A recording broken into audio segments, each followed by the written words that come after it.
O objetivo do evento é propor uma discussão. Qual o diagnóstico sobre as razões da crise política? Esta é uma crise de governabilidade, de representatividade ou uma crise de falta de lideranças políticas?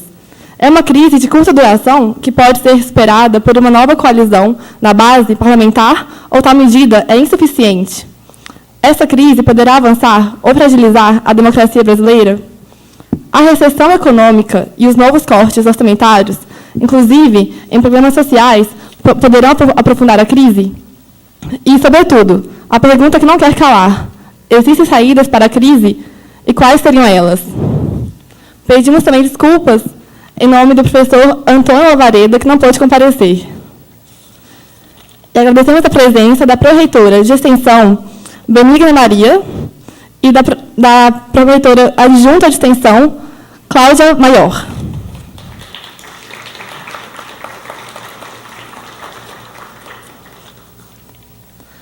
Agora teremos a abertura da mesa redonda, a democracia brasileira e as saídas para a crise política. Convidamos a compor a mesa a cientista política Juliana Frantini, que será a comentarista.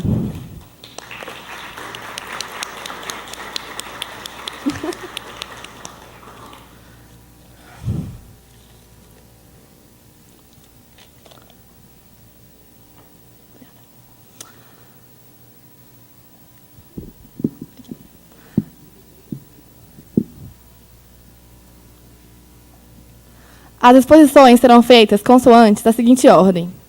Chico Graziano, articulista do jornal Estado de São Paulo e diretor executivo do site Observador Político.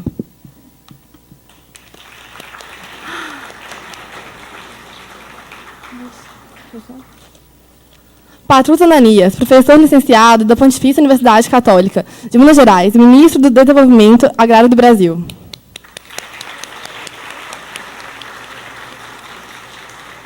Convidamos também a Regina Helena, coordenadora do Centro de Convergência de Novas Mídias e professora associada do Departamento de História da UFMG.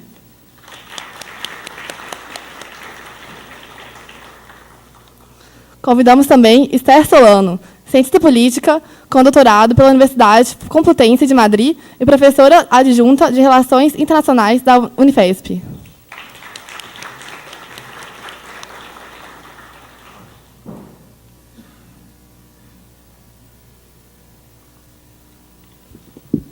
Com a palavra, o professor Antônio Chico Graziano.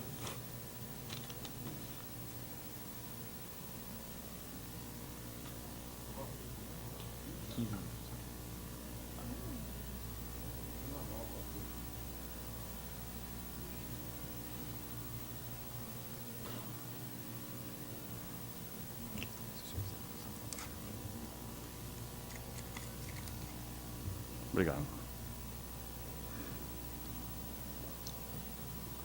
Boa tarde a todos e a todas. Eu começo por agradecer o Roberto Rocha e ele, em nome de toda a equipe, porque ele insistiu muito para que eu aqui estivesse, então ele realmente fez com muito denodo o trabalho dele de nos trazer aqui. Fico satisfeito de encontrar o ministro Patrus Ananias, que, de alguma forma, militamos em áreas parecidas dentro da reforma agrária do Brasil, que é um dos temas de meu interesse acadêmico e político.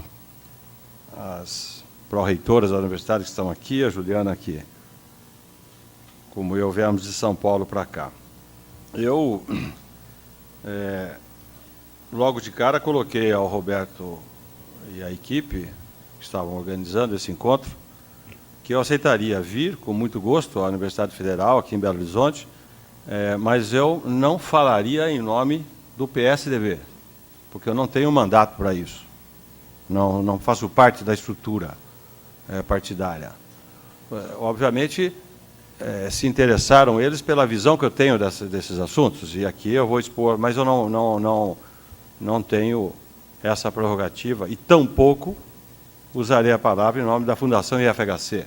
Eu trabalho com o presidente Fernando Henrique Cardoso há 27 anos, e trabalho com ele, sou assessor pessoal e político dele durante todo esse período. Mas não pertenço à Fundação Fernando Henrique Cardoso e não tenho papel institucional. Então, eu vou falar aqui O que eu falo nas redes sociais e no site Observador Político, que foi de nossa concepção e até hoje é um dos canais na internet brasileira que tenta discutir essa agenda em geral.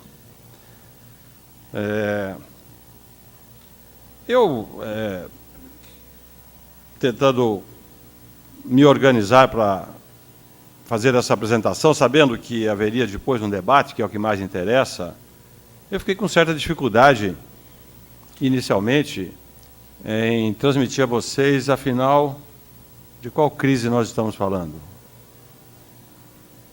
Porque eu consegui localizar, mentalmente falando, consegui separar no meu raciocínio. Nós passamos por algumas crises. A primeira delas é a crise econômica. O país vive hoje uma crise macroeconômica, nos fundamentos da economia. Basta ver os aumentos de preço e o retorno da inflação que a população está sentindo. Do ponto de vista econômico, o Brasil hoje, foi anunciado nos jornais, o Brasil caiu 18 pontos no grau, na escala mundial de competitividade dos países, globalmente falando, 18 posições. O Brasil está perdendo competitividade internacional violentamente. Então, há um problema de fundamentos da economia e há também, do ponto de vista econômico, uma dificuldade do país em alavancar o seu desenvolvimento sustentável. Há deficiências na área de logística, de infraestrutura e, graçamente, facilmente notável, de suporte de energia para o crescimento do nosso país. Como o país está em recessão, não está crescendo, não se sente tanto. Mas se, porventura, alguém traçasse um cenário do Brasil crescesse 3% ao ano, não haveria oferta de energia para movimentar as máquinas necessárias para isso. Então, nós estamos estrangulados do ponto de vista do desenvolvimento econômico, além de estarmos passando por um problema dos fundamentos da economia do ponto de vista macroeconômico. Há, notoriamente, uma crise política, uma crise que é de representação. Os partidos políticos perderam a sua representatividade, a população em geral não sente nos partidos, não sente que os partidos os representam. Há uma infinidade de partidos, criam-se vários partidos, e os mecanismos de decisão na democracia brasileira estão conturbados, confusos. Então, há uma crise econômica seríssima, há uma crise política seríssima, mas há também uma crise de gestão pública no nosso país. Eu que sou gestor público e tenho meu doutorado na Fundação Getúlio Vargas de São Paulo em administração e gosto dessa matéria, me dedico, sou professor da Fundação Getúlio Vargas, na pós-graduação da Fundação.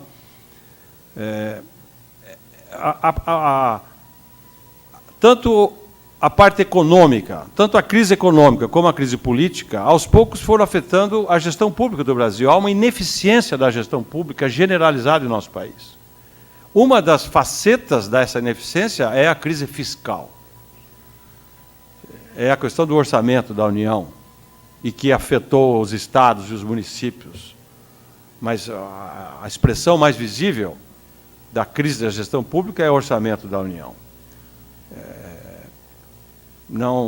E aí, como não se sabe direito o que fazer, bom, vamos aumentar mais impostos.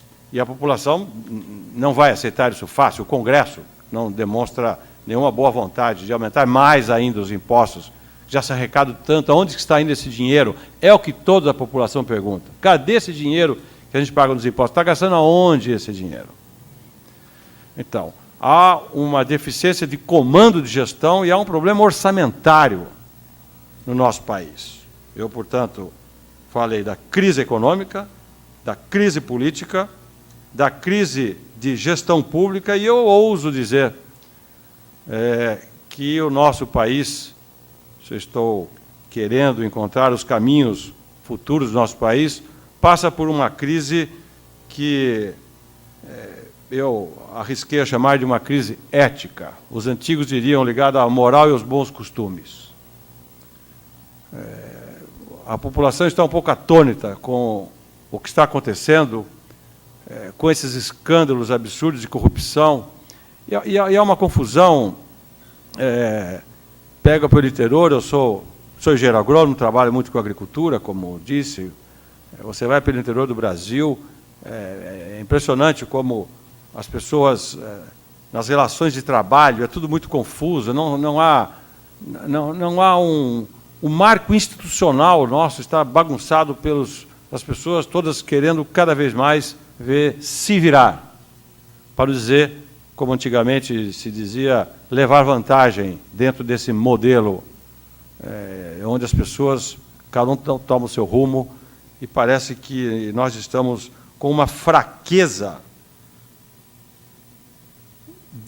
socialmente falando, ou generalizadamente na sociedade, que está cada vez mais, esse é o ponto que eu quero colocar, abafando a meritocracia dentro da perspectiva de vida das pessoas e das famílias. Procura-se encontrar um jeitinho para tudo. Alguns, deslavadamente, metem a mão no dinheiro público. Outros pegam comissão por fora na área privada também. Outros pedem para ser demitido, para entrar no Bolsa, para ser demitido, para pegar o salário de desemprego, para depois voltar, mas você continua pagando por fora. Todos os empregados pedem isso para todos os empresários desse país. Me desculpem, não são todos. Foi uma força de expressão. Muitos fazem isso. Então, está meio confuso essa questão da nossa sociedade. Ela está um pouco desorganizada, afetada pelos desmandos, pelos maus costumes dos políticos, por aí adiante. Bom, antes de procurar caminhar, e qual é a saída para isso tudo, eu confesso, tenho lá minhas ideias, mas eu não tenho certeza de nada. Que saída nós teremos? Eu só tenho uma certeza. Nenhum país está condenado a dar certo. Ou seja, se nós não fizermos coisas, nós vamos dar errado. Nós já estamos dando errado.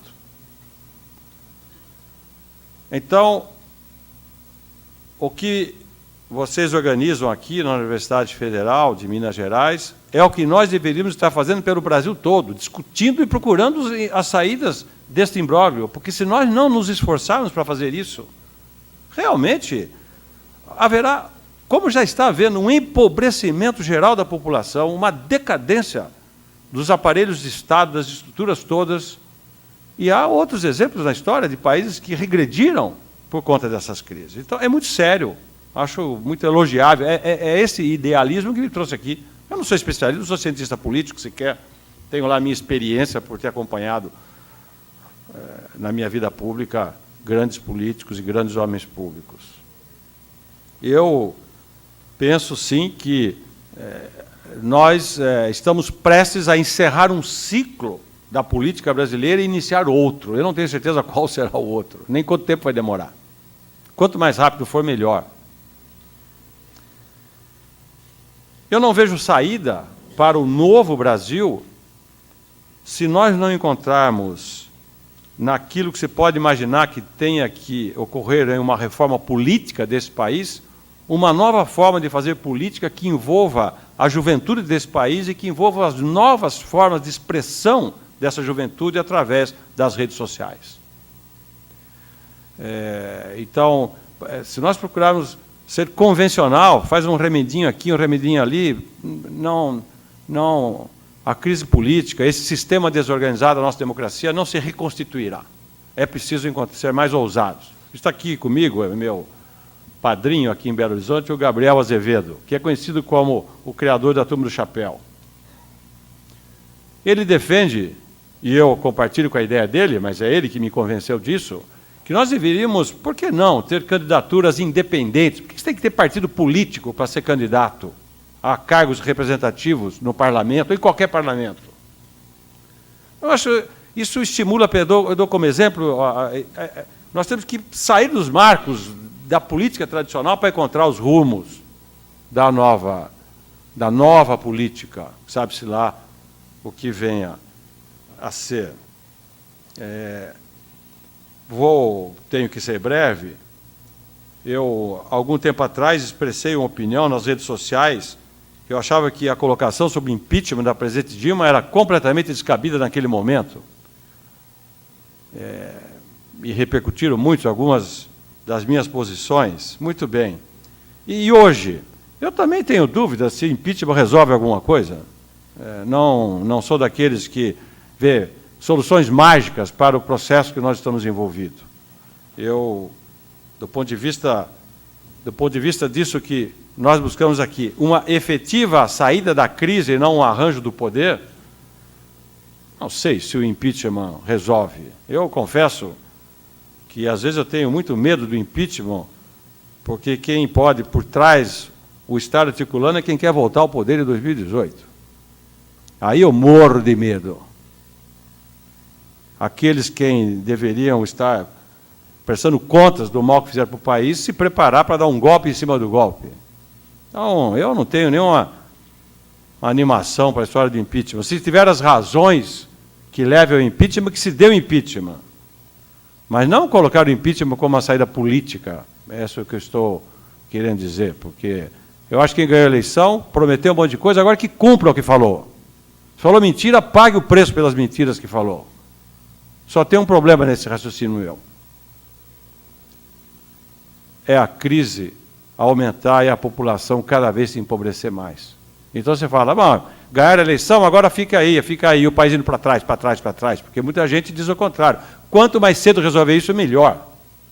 Ao ponto de que o próprio presidente Fernando Henrique Cardoso sugeriu que a presidente Dilma ou assume o comando político do país e faça as reformas necessárias, ou ela renuncie. Eu, cá entre nós, duvido que ela renuncie. Não sei se ele acredita que ela renunciaria mesmo. O que ele está querendo dizer é que alguém precisa assumir o comando e fazer alguma coisa logo, porque a situação está piorando, do ponto de vista da população, que não os que estamos aqui, mas aqueles que realmente estão perdendo seus milhares de empregos ou não estão conseguindo pagar as prestações daquilo que os induziram a comprar, como se tivesse um mundo de maravilhas no país, e agora estão endividados e com uma dificuldade terrível, não só do ponto de vista econômico, mas psicológico, em suas residências. Enfim, eu realmente imagino que, claro, se nós não solucionarmos o problema político, nós não encontraremos as soluções para a crise econômica. E se ambas não se resolverem, nós não conseguiremos reorganizar o sistema de gestão pública do Brasil, porque não haverá orçamento capaz de pagar as demandas corporativas e outras que foram estimuladas agora, ninguém sabe como pagar a conta. Então, realmente, as facetas da crise, ou a natureza variada das crises, das 4 que eu coloquei, econômica, política, da gestão pública e do ponto de vista da ética e dos costumes, se há uma possibilidade de solução, tem que começar pelo rearranjo político do nosso país. Qual reforma política? Como fazer isso? Ninguém sabe. Nós estamos vivendo essa história.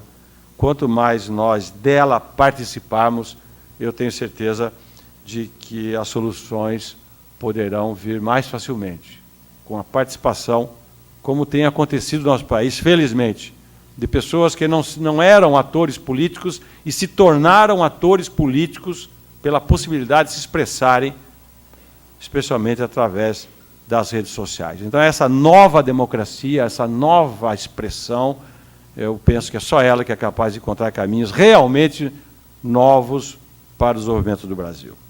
Muito obrigado.